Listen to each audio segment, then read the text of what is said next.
Hello there, my absolute favorite victims. Hey, you may be asking yourself, am I free yet? No.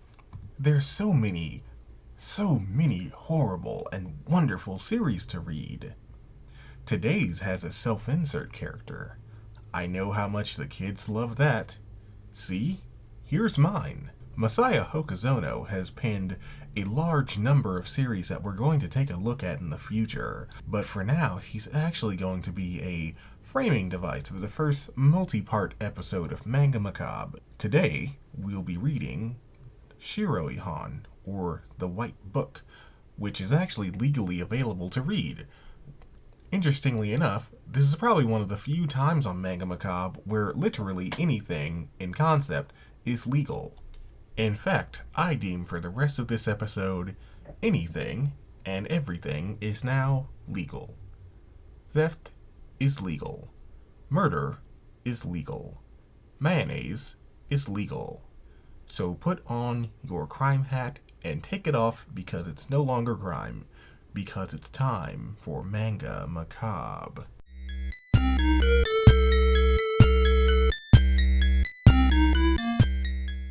We're getting meta today, as this is a compilation of stories, and our pal Hokazono is a collector thereof, along with other things, quote-unquote. At the behest of the other man in the room, Hokazono regales us with a tale about his niece. Today's tale is The Black Rosary. Yu always loved bikes and cars. She even became a mechanic. Q, an old classmate of Yu's, called her out of the blue after many years without contact. Q wanted a used car and knew exactly who to talk to. Q was also always a very strange person, if not a little bit mean as well, always holding a cold, impenetrable gaze. It was always a mystery figuring out what lied on the other side of those eyes. Her phone call was short and abrupt, hardly befitting normal business conversation. Yu went to meet Q. However, Q waltzed right past her in a most unusual fashion, almost as if she was running from something, or at the very least to the car, with Yu only being a medium in which to get it. Keeping up with the unusualness, Yu gave her a quote with the expectations of negotiation. However, most unusually, Q bought it at tag price. I suppose those are the privileges of the rich, and possibly serial killers, and also the possessed. However, I digress. Q went to sign off on the car. She was wearing a black rosary, and there's something about this ominous black rosary that filled you with a certain amount of unease. And here at Manga Macabre, we all know that things that fill you with a certain amount of unease should always be avoided. Unfortunately, Yu is blissfully unaware of this fact. Q, with a captivating, or at the very least intimidating glare, asks Yu to come with her. Oddly enough, Q does not murder her and eat her bones, as I'm sure we were all guessing, but wants Yu to destroy her used car. Yu was a little surprised that the car seemed almost brand new, mostly untouched, and wasn't sure why Q wanted to get rid of it. The car had a little damage on the side.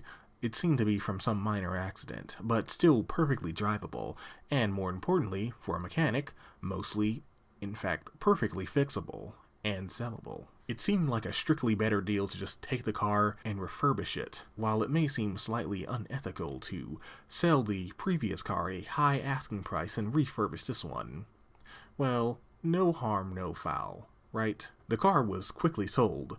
However, almost as quickly as it was sold, it was then returned with some brake issues. Yu found this strange because she had checked on the brakes before selling the car. There seems to be some mysterious red liquid leaking from the brakes. Well, there's the issue. There are a bunch of bodies jamming up the everything. This is why you always need to have a good mechanic and an even better person for body disposal.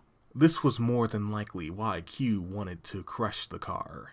Disposal of the evidence, I'd presume. The man who brought the car in went into a little bit more detail about what was wrong, as it wasn't just the brake fluid or the brake blood in this case. As he was driving along one night, the brakes felt a little off, almost as if there was something cadaver-like jammed into the wheels. And then, bam, just a bunch of dead bodies coming out of the car, moaning, "Where is she? Where is she?" as they commonly do. Yu asked around to see if any of her fellow mechanics knew if Q had hit anyone with a car recently and murdered them. Surprisingly, yes. Pinned someone last year between the guardrails, probably causing the dents in the car earlier. The victim's parents found out about this and couldn't live with the despair of losing their only child, so they both committed suicide.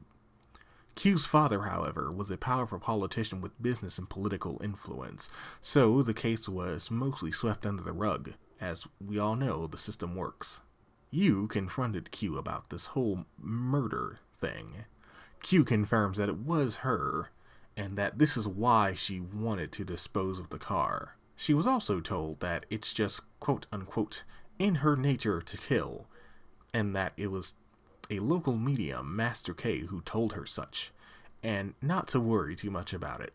Master K also gave her the ominous Black Rosary as a ward from grudges and ghosts as well as curses that her situation has no doubt caused. The ominous Rosary may ward curses, but isn't entirely immune from them, as sometimes grudges can get a little too intense for the Rosary to handle, and can even shatter trying to deflect too much negativity. In fact, the last time one shattered, it caused a nurse to go mad and begin killing a bunch of patients.